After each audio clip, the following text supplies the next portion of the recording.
यवतमाळ वाशिम जिल्ह्यात रिपब्लिकन सेनेच्या वतीने संघटन सृजन मोहीम राबविण्यात येत असून या मोहिमेअंतर्गत पक्षनिष्ठ व सक्रिय कार्यकर्त्यांना विधानसभा निहाय विविध पदांवर नियुक्त्या देण्यात येत आहेत. आगामी स्थानिक स्वराज्य संस्था व इतर निवडणुकांच्या पार्श्वभूमीवर सक्षम उमेदवार तयार करणे आणि पक्षाची मतपेढी बळकट करणे हे या मोहिमेचे प्रमुख उद्दिष्ट असल्याची माहिती पक्षाच्या पदाधिकाऱ्यांनी दिली.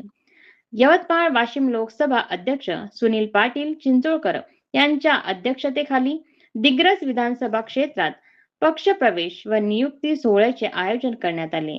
यावेळी नितीन धुळध्वज यांची रिपब्लिकन सेनेच्या दिग्रस विधानसभा अध्यक्षपदी नियुक्ती करण्यात आली. या कार्यक्रमाला उमरखेड विधानसभा अध्यक्ष गौतम नवसागरे, उमरखेड विधानसभा उपाध्यक्ष शुद्धोदन दिवेकर, उमरखेड तालुका उपाध्यक्ष भीमराव खंदारे, राजू आगिरे यांच्यासह पक्षाचे अनेक पदाधिकारी उपस्थित होते. कार्यक्रमाची प्रस्तावना हरिदास मोगले यांनी केली तर सूत्रसंचालन भीमराव खंदारे यांनी केले.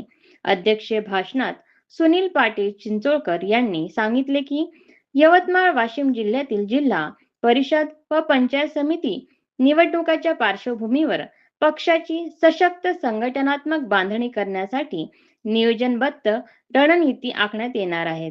तसेच राज्यभर रिपब्लिकन सेना संवाद दौरा आयोजित करून स्थानिक समस्या, कामगारांचे व शेतकऱ्यांचे प्रश्न तसेच विद्यार्थ्यांच्या विविध अडचणी सोडविण्यावर पक्षाचा भर राहणार असल्याचे त्यांनी स्पष्ट केले.